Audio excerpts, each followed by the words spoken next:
সারাংশ লিখবা নাকি সারমর্ম লিখবা, তুমি আগে কনফার্ম হয়ে নাও যে কোনটা লিখবা। তোমাদের পরীক্ষার মধ্যে সারাংশ থাকবে, সারমর্ম থাকবে।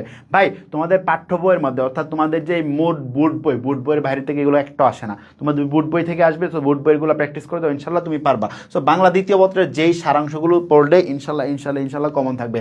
দেখো তোমাদেরকে যদি দেখায় সারাংশ বা সারমর্ম আসবে হচ্ছে দুইটা থেকে তোমার একটা অ্যান্সার করতে হবে, একটারই 10 মার্ক। সারাংশ মানে হচ্ছে তোমার ইংরেজি যে তুমি সামারি লিখো, সেই ইংরেজির সামারিটা হচ্ছে কি তোমার সারাংশ। এখন ভাই আমার কথা হচ্ছে তুমি আসলে এখান থেকে পড়বা কোনগুলা, রাইট?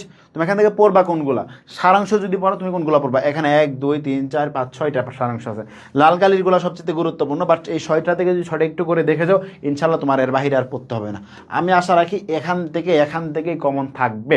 তুমি যদি সারাংশ পড়ো তাহলে সারমর্ম পড়ার দরকার নাই, অথবা যদি তুমি সারমর্ম ভালো করে পড়তে পারো তাহলে সারাংশ পড়ার দরকার নাই। যেহেতু আমরা জানি যে দুইটা প্রশ্ন আসবে, একটা আসবে সারাংশ, একটা আসবে সারমর্ম, একটা দিয়ে কোনো অ্যান্সার করতে হবে। আর কেউ যদি অতি উৎসাহী হও সে কিন্তু দুইটাই পড়তে পারো। এখন অনেকে তো ভাই বলতে পারো ভাই আমি তো সারাংশ পড়বো না, আমি সারমর্ম পড়বো। ঠিক আছে, দেখো সারমর্ম কোনগুলা 1 2 3 4 5 6টা, এখানে দিলাম 6টা সারমর্ম, ওইখানে দিলাম 6টা সারাংশ। তুমি 6টা পড়ো, যে কোনো হয় সারাংশ পড়ো নাহলে সারমর্ম পড়ো, ইনশাল্লাহ তুমি 10 মার্ক কমন পাবা। এবং এমনভাবে মুখস্থ করবা বইয়ের লাইন টু লাইন, যেখানে তোমার ফুল স্টপ, সেখানে ফুল যেখানে দাড়ি কমা, যেখানে হাইফেন আছে, সব একদম ভালোভাবে শিখে যাও, ইনশাল্লাহ 10 মার্ক।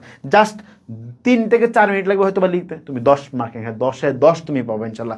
বাংলা দ্বিতীয়তে A+ পাওয়া একদম সহজ, ইনশাল্লাহ 10-এ 10 পাবা যদি এটা তুমি খুব ভালোভাবে শিখে যাও। ইনশাল্লাহ তোমাদের পরবর্তী ভিডিওতে আমরা অন্য একটা টপিক নিয়ে আসতেছি, অন্য একটা টপিকের সাথে থাকবে। ততক্ষণ ভালো থাকো এবং এই ভিডিওটা বন্ধু সবাই সাথে শেয়ার করে দাও ইনশাল্লাহ। ভাই এখান থেকে আসবে ফ্রেন্ড সার্কেলকেও জানিয়ে দাও যে এইগুলা পড়তে বলছে ভাই, ইনশাল্লাহ তোমাদের সবার কমন আসবে।